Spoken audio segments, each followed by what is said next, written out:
আসসালামু আলাইকুম ওয়া রাহমাতুল্লাহি ওয়া বারাকাতুহু।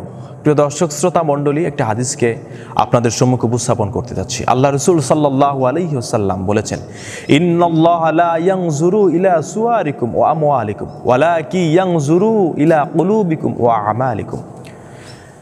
আল্লাহ রাসূল সাল্লাল্লাহু আলাইহি ওয়াসাল্লাম বলেছেন এভাবে, নিশ্চয় আল্লাহ সুবহানাহু ওয়া তাআলা কোনো ব্যক্তির চেহারা দেখেন না, অর্থাৎ বাহ্যিক কোনো কিছুই আল্লাহ সুবহানাহু ওয়া তাআলা দেখেন না।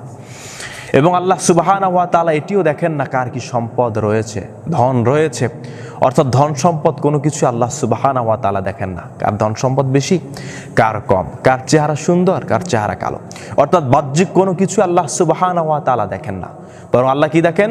ওয়ালাকি ইয়ানজুরু ইলা কুলুবিকুম ওয়া আমালিকুম। বরং আল্লাহ সুবহানাহু ওয়া তাআলা একজন মানুষের অন্তর দেখেন, তার অন্তর পরিশুদ্ধ কিনা, তার অন্তরে আল্লাহ ভীতি আছে কিনা, আল্লাহকে ভয় করে কিনা, এই অন্তরটা দেখেন।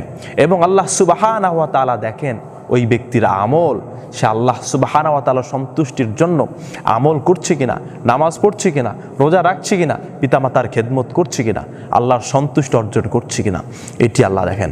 অতএব ভাইয়ের আমার, আল্লাহ সুবহানাহু ওয়া তাআলা বাহ্যিক কোনো কিছুই দেখেন না, কোনো ধন সম্পদ দেখেন না, কারো চেহারা দেখেন না, বরং আল্লাহ দেখেন তার অন্তর, আল্লাহ সুবহানাহু ওয়া তাআলা দেখেন তার আমল। অতএব আসুন আমরা আমলকে বৃদ্ধি করার চেষ্টা করি এবং আমাদের অন্তরকে পরিশুদ্ধ করি। আল্লাহ সুবহানাহু ওয়া তাআলা আমাদেরকে বোঝার এবং আমল করার তৌফিক দান করুন। আমিন। আসসালামু আলাইকুম ওয়া রাহমাতুল্লাহি ওয়া বারাকাতুহু।